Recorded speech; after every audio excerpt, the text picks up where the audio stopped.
Dalam perjalanan, sebenarnya ini sangat menjadi momentum yang emosional ya. Ya, momentum yang membanggakan, haru biru emosional ya. Jika kita bisa telah lagi ya bahwa akhirnya Prabowo Subianto terpilih sebagai Presiden Republik Indonesia ke-8 ini jalannya begitu terjal dan panjang ya. Setelah melewati 3 kali pemilu dan memang hasilnya tidak menghasilkan kemenangan untuk Bapak Prabowo Subianto pada saat itu menjadi wakil presiden, maju sebagai wakil presidennya Ibu Megawati pada 2009, lalu pada tahun 2014 ya bertanding melawan Joko Widodo, lalu juga 2019 terjadi kekalahan lagi sampai 2024 bersanding bersama dengan Gibran Rakabuming Raka dan akhirnya terpilih menjadi presiden ke-8 Republik Indonesia. Ini momentum yang luar biasa yang juga mencerminkan kesatuan untuk bangsa kita, di mana tokoh-tokoh utama bangsa Indonesia bisa bersanding dan memberikan yang terbaik ya untuk bangsa Indonesia dan memberikan kemajuan menuju Indonesia Emas 2045. Seperti yang juga tadi Syafina sampaikan bahwa memang ada transisi kepemimpinan yang baik. Kita harapkan juga berjalannya kepemimpinan di term 2024 sampai 2029 ini benar-benar bisa berjalan dengan amanah ya. Kita bisa pastikan ya, langsung ada kehadiran dari saat ini kita lihat bahwa mobil RI1 atau mobil Pak Presiden Joko Widodo sudah memasuki area DPR MPR. Artinya tinggal beberapa menit saja jabatan Presiden Republik Indonesia berada di pundak Joko Widodo. Setelah masuk dan pelantikan berlangsung, maka jabatan itu akan bergeser menjadi milik Prabowo Subianto. Kita akan saksikan bersama seluruh rangkaian acaranya. Nanti juga akan ada pembacaan Sumpah Presiden dan juga Sumpah Wakil Presiden.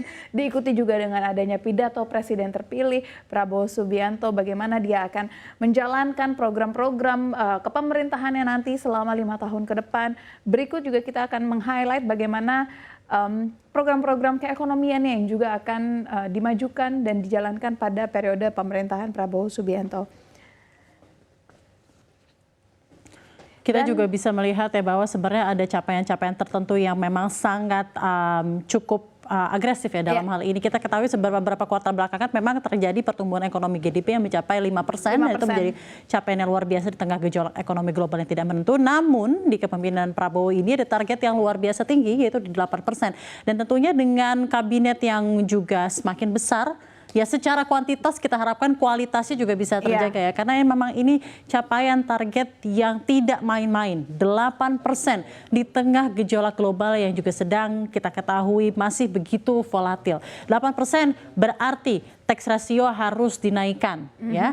Lalu juga kita ketahui ICOR atau incremental capital output ratio, di mana bentuk-bentuk investasi juga secara governance harus benar-benar dikelola dengan baik, tidak lagi ada korupsi, kolusi dan nepotisme. Karena kita ketahui bersama jika ingin mencapai 8% butuh rembuk bersama, tidak hanya dari segi keuangan tapi juga seluruh pelaku bisnis, swasta, bahkan juga mungkin masyarakat ya, agar lebih bekerja menghasilkan GDP yang lebih tinggi. Jika kita berbicara tentang angka ekonomi, Pak Prabowo ini mengeluarkan buku, tapi sebelum itu kita lihat dulu bahwa Pak Joko Widodo sudah berjumpa dengan Presiden terpilih Prabowo Subianto dan sudah tiba Sumringah ya, MPR DPR. Tampaknya ini perpisahan yang tidak menjadi hal yang pasti menyedihkan, tetapi sepertinya disambut sangat-sangat baik oleh momen ini oleh Presiden Joko Widodo. Dan Bapak Presiden Joko Widodo hadir bersama dengan Ibu Iriana. Selalu setia mendampingi ya. Betul sekali. Dan ini menjadi detik-detik Ibu Iriana juga mengemban tugas sebagai ibu negara. Ya, kita bisa, ini momen yang sangat bersejarah ya dan sangat emosional tentunya. Dan tentunya baik harapan pula untuk masyarakat Indonesia agar Indonesia bisa menjadi lebih maju kembali. Kita juga bisa lihat ya bahwa saya begitu notice dekorasinya ya, begitu elegan. Berbeda dari tahun-tahun sebelumnya. Berbeda dari tahun-tahun sebelumnya.